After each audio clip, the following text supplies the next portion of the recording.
Começa falando de Brasil, a partir do seguinte: a primeira turma do STF concluiu na terça-feira a ação penal da chamada trama golpista. Por unanimidade, 5 réus do núcleo 2 foram condenados e um foi absolvido por falta de provas. Felipe Martins, que claro, tem aí toda a questão da polêmica a respeito da sua entrada nos Estados Unidos. Ficou preso preventivamente por longo período, devido a uma suposta entrada nos Estados Unidos que depois se provou não havia acontecido. Mais uma das peças controversas nesse processo todo. Mas, então vamos lá. Réus do núcleo 2. 5 do núcleo 2 foram condenados e um foi absolvido por falta de provas. Felipe Martins, Marcelo Câmara, Mário Fernandes, Silvinei Vasques, que era da PRF, e Marília Alencar foram condenados. Os crimes incluem organização criminosa, tentativa de abolir o Estado Democrático. No caso de Marília, a condenação foi parcial, as penas vão de 8 anos e 6 meses a 26 anos e 6 meses de prisão. O STF também determinou indenização solidária de 30 milhões de reais e perda do cargo para Vasques e Marília. Vale a pena a gente acrescentar, quando a gente fala dos casos ligados, então, a 8 de janeiro e todo o contexto que envolve esses julgamentos, de que hoje mais cedo foi aprovada na CCJ, Comissão de Constituição e Justiça, então, do Senado, o projeto da dosimetria, que está indo para o plenário agora, tá? Enquanto a gente está conversando, está no plenário esse projeto. Depois a gente tem aqui o seguinte: quem lembra, então, do processo tão controverso? Se a gente estava falando do 8 de janeiro, a gente está falando agora do 6 de janeiro lá nos Estados Unidos. Porque, se vocês lembram bem, a BBC, a British Broadcasting Corporation, mídia estatal do Reino Unido, havia feito um trabalho documental a respeito do assunto, no qual Donald Trump, basicamente, o contexto era removido e parecia se colocar palavras na boca dele, coisa que levou até a renúncia, demissões, limpeza então na emissora e, claro, um Trump muito chateado com a forma como o conteúdo a respeito dele havia sido veiculado. Pois bem, novo desdobramento nessa história. Ontem a BBC afirmou que vai se defender em um processo de 5 bilhões com B de bola, 5 bilhões de dólares com D de dado. A coisa aí grande que vem. 5 bilhões de dólares com D de dado daria o quê? Vamos pensar. 5 vezes 6, no mínimo aí, 5 vezes 5, depende aí da flutuação, mas um negócio entre 20 e 30 bilhões de reais, 25 e 30 bilhões de reais ficaria por aí. O processo ocorre na Flórida, lá na Justiça Americana, e ligado à edição de um programa, como a gente falava, de um documentário, que falava então a respeito do 6 de janeiro. Trump disse que a emissora alterou um discurso que ele fez naquele dia, o 6 de janeiro de 2021, no dia do ataque ao Capitólio, fazendo parecer então, juntou duas partes que eram separadas por 50 minutos, fazendo parecer que Trump havia apelado à violência, e isso é uma edição comum, tá, para falar a verdade, não só a BBC, mas muita gente removeu um trecho onde o Trump pedia que a manifestação fosse pacífica no dia. A BBC pediu desculpas, mas disse que não era difamatório, que não é bem assim, e vai se defender.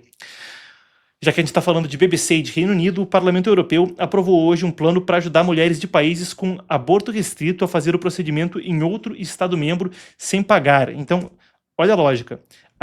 A proposta aí é a seguinte: aprovada no Parlamento Europeu, o plano seria, se a moça quer fazer, então, um procedimento abortivo que é restrito no próprio país, vai existir aí meios de, sem pagar, chegar a outro estado, outro país para fazer o negócio.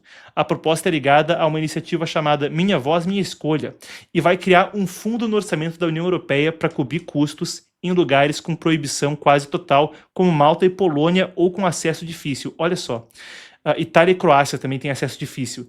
358 a 202 votos, e vai para a Comissão Europeia, que vai decidir em março se isso aí vai para frente ou não. Pessoal, importantíssimo a gente passar por isso, vai criar orçamento para financiar que pessoas que não têm acesso ao aborto nos seus países vão para países terceiros. Vale a pena lembrar que isso vem num momento onde ainda se está em recuperação das dívidas da época da Covid e onde os países que contribuem para esses fundos vão estar buscando subir de 2% para 5% o seu investimento como parte do PIB para defesa por consenso da OTAN. Só a Espanha que não votou junto. Em termos de prioridade orçamentária, a gente até ia colocar no programa de hoje, tá? Mas como vai ter pronunciamento à nação mais tarde, pessoal, imperdível, vou até pedir para a produção, já redireciona dessa live para dar de noite, tá? Hoje, às 11 da noite, o Trump agendou um pronunciamento à nação, você vai acompanhar aqui a minha cobertura especial com tradução simultânea. Quem já me viu fazer tradução simultânea, vai atestar por mim. E falem aí nos comentários se vocês não me deixam mentir. Acho que a gente está fazendo um dos melhores serviços de cobertura especial e tradução simultânea de governo americano aqui no Brasil, tá?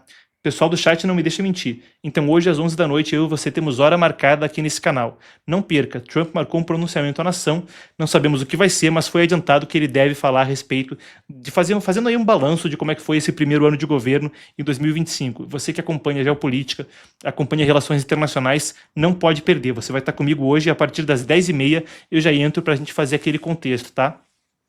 Bom, dado esse adendo aí, dado esse negócio, até perdi o fio da meada aqui, mas estava falando então a respeito da União Europeia, falando sobre esse assunto de... perfeito.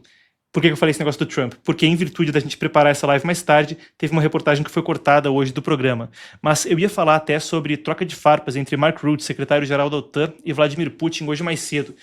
E aí a conversa mais ou menos ia numa linha de estaremos em guerra até 2030. Parecia que era o que os dois lados estavam falando na troca de farpas. Quando a gente fala sobre uma guerra, claro que isso não é barato, e quando tem espaço no orçamento para esse tipo de coisa, até por quanto que foi a votação, deixa eu recuperar aqui nas notas, volta aí. Vamos lá, 358 a 202, 358 a 202 votos. Então, claro que isso é um negócio que também é para a gente abrir o olho quando a gente fala de prioridade de política ali na União Europeia.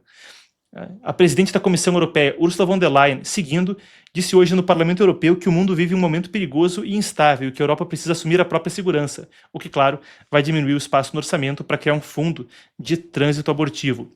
Só fazendo aí um adendo, tá? Que a gente busca manter o distanciamento, mas nessa aí fica o comentário. Seguindo, reduzir dependências externas e abandonar pressupostos do pós-Segunda Guerra. Ela afirmou que a União Europeia vem reforçando a defesa e estima investir até 800 bilhões de euros até 2030. Von der Leyen citou a estratégia de segurança americana de 5 de dezembro, que a gente tem repercutido aqui consistentemente, tá? Quem não viu o painel que a gente fez com o Paulo Henrique Araújo e o Ernesto Araújo a respeito do assunto, procura o corte aqui no canal. E se não, volta até para o programa de ontem. Quem não assistiu a POC News de ontem estava absolutamente imperdível. Eu estreiei um segmento chamado Na Mira do Marcos. Marcos sou eu, para você que é novo no canal, onde eu tento ler nas entrelinhas do noticiário o que está rolando.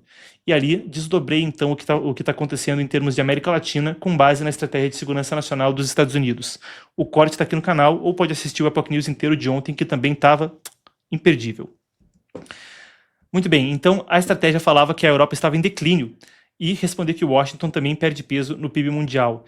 Fica aí então o registro da Ursula von der Leyen. Enquanto isso, duas importantíssimas para a gente encerrar o giro de notícias de hoje. A Polícia Metropolitana de Londres e a Polícia da Grande Manchester disseram hoje que vão apertar a repressão a cartazes e cânticos antissemitas em protestos. A mudança vem dias após um tiroteio na praia de Bond, na Austrália, que deixou 15 inocentes mortos em um evento de Hanukkah, a festa das luzes no judaísmo.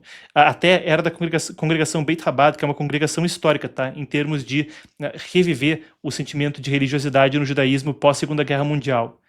E depois de um ataque a uma sinagoga na própria Manchester, no Reino Unido, em outubro, onde 2 ficaram mortos. As forças citaram o slogan Globalizar a Intifada, que tem acontecido por manifestações aí no mundo, tá? Após o 7 de outubro de 2023, se viu muitas manifestações pró-Palestina falando a respeito de globalizar a Intifada, que significaria o que a gente está vendo em Austrália e no Reino Unido. O contexto mudou e prisões podem ocorrer, é o que informam então as forças de segurança por ali, e grupos judeus no país também pediram por mais rigor. Falei que tinha duas para a gente encerrar, mas essa era de fato a última.